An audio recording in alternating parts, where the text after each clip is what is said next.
He covers the A's for the San Francisco Chronicle. Pleasure to welcome in Matt Kawahara. Matt, how are you this afternoon? I'm doing all right. Thanks a lot for having me. I know this is probably a question that you get in every interview that you do about this subject, but I feel like the number is always moving. What percentage would you put it at today that the Oakland A's are the Las Vegas A's before long? Well, that's definitely where they're putting all of their efforts right now. So I would say, it seems like they have made some progress in the last couple of weeks. Obviously, they've reached, or they at least announced a deal for a site for a ballpark. Today, they released some early renderings of what that ballpark could look like, although they seem to be very early renderings. But again, this all really hinges on whether they are able to get approval from Nevada's legislature for the public funding aspect of the ballpark project that they would have there, because both the land agreement that they have, and also it just seems like the ballpark deal in general really is dependent on their ability to secure some public funding there. So right now, that's kind of what everybody's waiting to see how that happens. They've announced that there is a sort of a tentative agreement of what that funding deal would look like. Earlier today, the Nevada Independent published basically a copy of what the draft of a bill would look like, but that bill has not yet been, as far as I understand, has not yet been submitted to Nevada's legislature to be officially sort of discussed. So that would be the next major step. If they are able to get approval from the Nevada lawmakers for that public funding aspect, I think the percentages really go up significantly. Matt, I think I know the answer to this question, but I'm going to ask anyway. To release the renderings and the latest news on a holiday Friday, that's normally a day for news dump. So why would baseball and the A's want to issue the latest information on a news dump day? Well, I think this has all moved fairly. After what has been a really, really long process, it seems like the last couple of weeks, from the Vegas and Nevada standpoint, there's been quite a bit kind of coming out every day.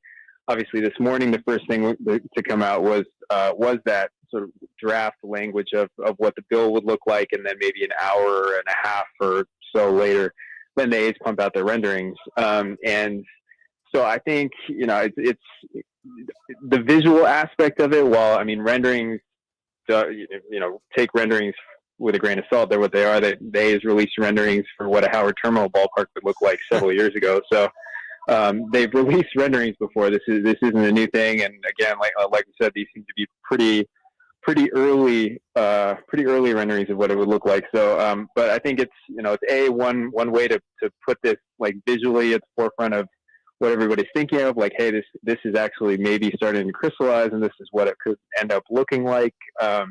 And another aspect of it is the Nevada legislative session runs through June 5th, and it's an every other year session, and they could extend a discussion about the ballpark measure if necessary, as I understand, into a special session. But they're on a pretty tight timeline right now to get this sort of in front of lawmakers and approved. And it sounds like there may be another element of it where there's kind of a budget stalemate in Nevada right now, where that could kind of throw a wrench in things for them. So there's a lot of different elements in play, but I think the renderings are just kind of one play from the A's and baseball side to say, hey, we're trying to push this along, and this is what it could look like. Talking with Matt Kawahara, covers the A's for the San Francisco Chronicle here on Cattles and Rami. How do the numbers compare in terms of public funding versus private funding with the Vegas deal versus what was on the table, or what we know of what was on the table in Oakland?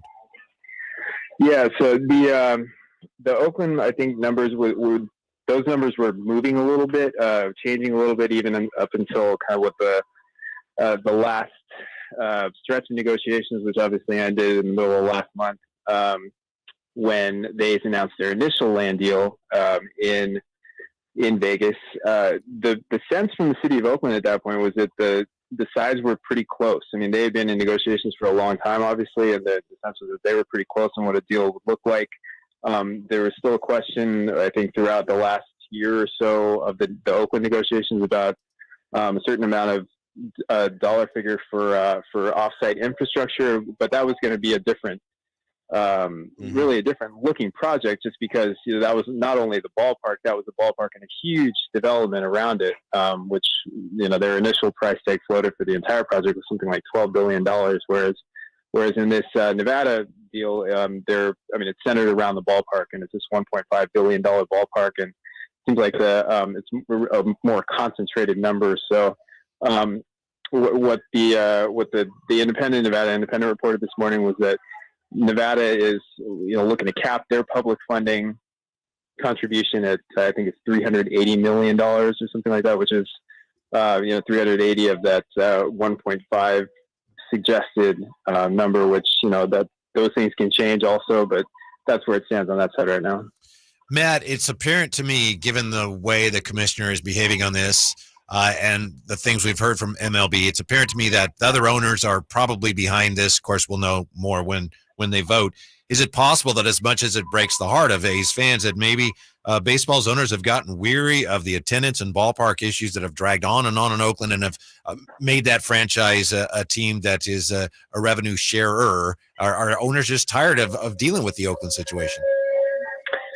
I guess that's a possibility. I mean, I think the Oakland situation is partly also a product of the Oakland ownership. It's like the state of the Coliseum, the attendance that you're talking about, the low numbers right now. That's the attendance right now is a result largely, I feel, of what has happened to the team over the last couple of years with the teardown, and also, I mean, this all playing out against the backdrop of this Vegas situation and the exploration there over the last 2 years, plus the raising of ticket prices before last season, right before they did all that teardown of the roster. So the current kind of situation in Oakland, as far as the way that it looks optically, I think is partly a product of the way that the team has operated over the last couple of years. But to your other point, I think it's not a good look, right? It's not a good look for the A's. It's not a good look for baseball to have a team that is 10-42 right now, and is making no attempt, and really no even trying to make it look like they're trying to compete. It's not a good look. So I think, and there's also the element of the league is looking to expand. It sounds like probably to add another 2 teams, but the message has been from Commissioner Manfred has been that first the A's and the Rays stadium situations have to get resolved before the league looks at expansion. So to get those things settled, and then maybe the league can look at what is an ultimate goal of adding another couple of teams. So I think there are. When you talk about the relocation vote, and the A's would need to have relocation approved by, I think it's a 75% vote of owners. It's hard to see like that being an impediment. I feel like it's gotten down the road this far, and the commissioner has already said that he would waive a relocation fee for the A's if they end up moving. So I don't think the league is going to be the one that's standing in the way of this potentially happening if it comes to that. Matt, I almost see it almost appears to me by their actions that the league almost doesn't want the A's in Oakland. They're almost aiding and abetting John Fisher in taking this team, picking it up and moving it to Vegas, and putting all the blame on the city of Oakland and on the fans with the comments that we heard from Rob Manfred yesterday in Milwaukee.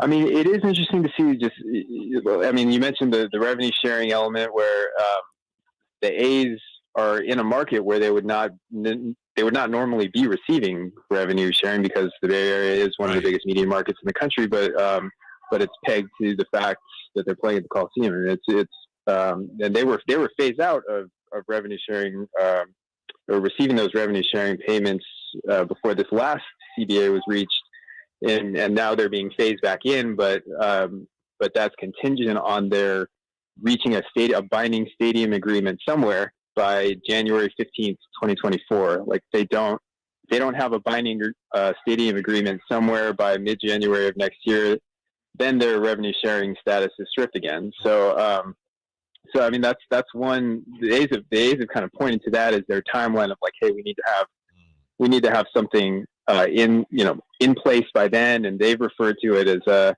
an MLB deadline. Is that really true? I don't really know if that's true or not. It's more like if they want to continue to receive those payments, and that's their deadline. But yeah, I mean to